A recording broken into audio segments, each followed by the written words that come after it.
Hey, Janet Carlson. I'm just curious, there seems to be such fear of the FDA, and it seems like pharma companies are really loath to approach the FDA. And it's weird because I have a lot of clients that are just like, look, we want to talk to the FDA. I was like, well, why didn't you talk to them? And I'm actually finding that we're actually going to the FDA, not on behalf of one client, but kind of to help all of our clients. And I'm like, I have no problem with it. I mean, okay, I'm a little bit nervous, but just this much.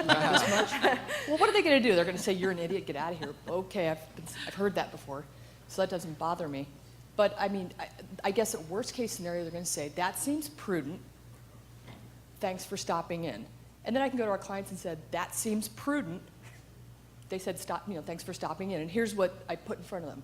And I'm just curious why more agencies don't take the bull by the horns and just do it, and then go back to their clients and said, hey, I talked to the guys at the FDA. They said that seems prudent, so we can go ahead. Because there's no guidelines. I mean, it's like we're all walking around with these dog collars waiting for the invisible fence to like hit. And like I'm willing to go jumping towards it and run and see if I get zapped to death. I don't really care. Because like worst case, my clients are gonna think that's amazing and watch the flames go up. But I'm really living dangerously. I know. I don't care if they arrest me. I'll get electrocuted. I'll do anything. We're a rogue agency. It's true. But I'm just so puzzled why there's such fear, and why do we don't? Like Nalt's talked about it. He's just like, look, contact the FDA. Why don't we reach out and talk to them, because they're there for us. So I think we just need to take a more, not aggressive, but conciliatory, working together, partnership kind of approach. If it's the new FDA, which you say it is, and I'm a Pollyanna too, thank you so much. So I don't know, I guess I don't know, I'm blabbing up here, but I'm really frustrated because there's like this fear factor, and I just pick up the phone and like, we're going to the FDA, this is what we're gonna say, and like let the chips fall, but nobody's saying where the boundaries are, so we might as well do it ourselves. Yeah. But so you're talking about going with the client to do it. I'm not doing any pimping here. I refuse to do that. Go ahead. In the area that we work in is a little bit more cutting edge. So we always have clients saying, can we really do that? Is that a good way? And I can point to companies we've already done it with and say, this company, pharma A, B, and C have done it. Yeah, but it's a good idea for us. So what we're going to do is we're going to go to the FDA, put our positioning paper down, and actually just say, you know what, I can show precedence with major pharma. This is a prudent way to go about doing this because of these reasons. And here it is used in pharma elsewhere with good results. And P.S., it helps adhere to these regulations, by the way, so it's a smart way to do it. So why would this not be a good thing? And I'm pretty sure I'm going to walk out with some sort of good housekeeping seal of approval, or at least a nod or a handshake or something. But it's going to be better than everybody standing around. I got a bunch of emails this morning from clients just going, hey, can you share that white paper with us? And I'm like, not till I go to the FDA and find out what the deal is. There's no point in making your policy on a white paper that nobody at the FDA has seen yet.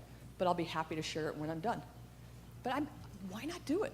I don't see much risk other than looking like a fool, and I'm so not afraid of that.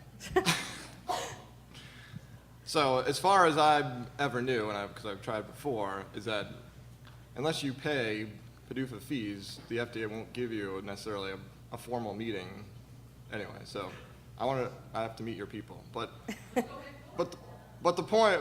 your point still remains. So whether an agency does it or, certainly a pharma company could definitely do it. You're paying them money to basically do that for the opportunity to do it. Now, whether or not you get formally at the end, them writing something down on paper that says, yes, when you do this, I promise you won't be in trouble. They almost never do that, at least in my experience. But they can give you some guidance, you're in the right track or on the wrong track, or if you take this out and put this in instead. And it is, especially when you're talking about building a really, really big program, to me it's kind of folly to get all the way to the end and go, gosh, I hope that they don't have a problem with this, right, and you're out a couple $1 million. When you could have met with them sort of in the prototype stage and gotten some guidance that you're in the right direction, not necessarily, you're perfectly clear, we promise we won't change our minds, right, as they tend to do, new or old FDA. But certainly getting some direction from them, I think, is very much underused resource that they have. And I think, I'm sorry. Yeah.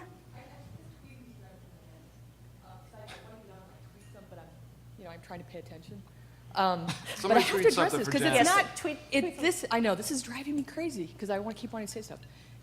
This is not about fear from or like sending in the agencies to do the dirty work.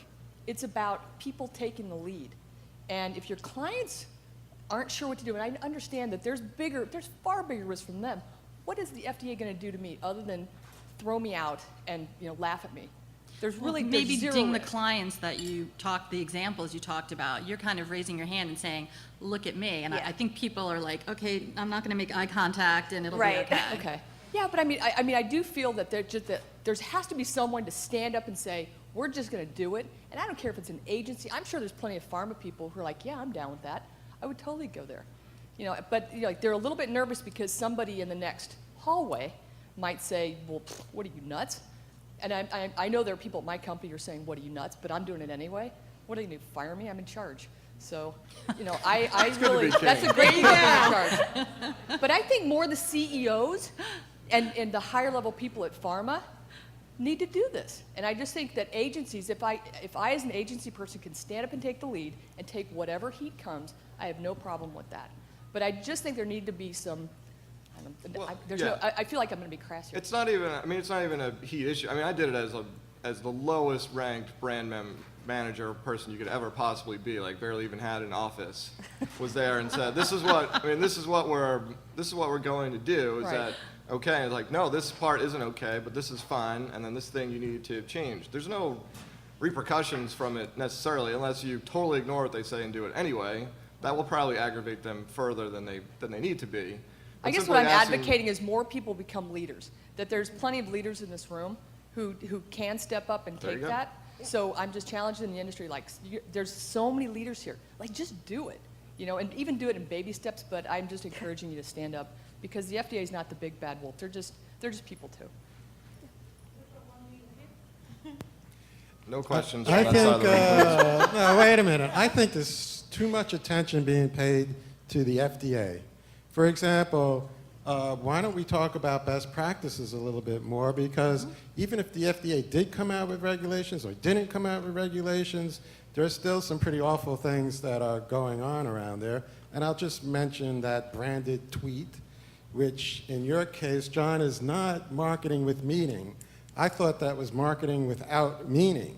So to do a branded tweet, it's perfectly legal as far as the FDA was concerned because it links back to the package insert. But it really doesn't tell me a thing. It's not marketing with meaning. Thanks, John. And Keep saying it. Yeah. marketing with meaning, marketing with meaning. Get the book. But I think Marketing there with needs, Available. there needs to be more discussion about, well, yeah, it may be legal, but is it good? Is it smart marketing? Yeah, is Yes, it- you're absolutely right. And social media is a tactic, and it should only be used if your audience is there, if it makes sense, if you can figure out ROI. Absolutely, that kind of goes without saying. And I actually, listening to Charlie Kimball last week and the larger work he's doing with Novo Nordisk as a spokesperson, and if you're following his tweet stream and you're into him, I actually think there was a bigger picture and a larger value than again, we all kind of just saw the one-off. Anything else? Well, thank you very much, and thank you for being nice to me, even though I'm a lawyer.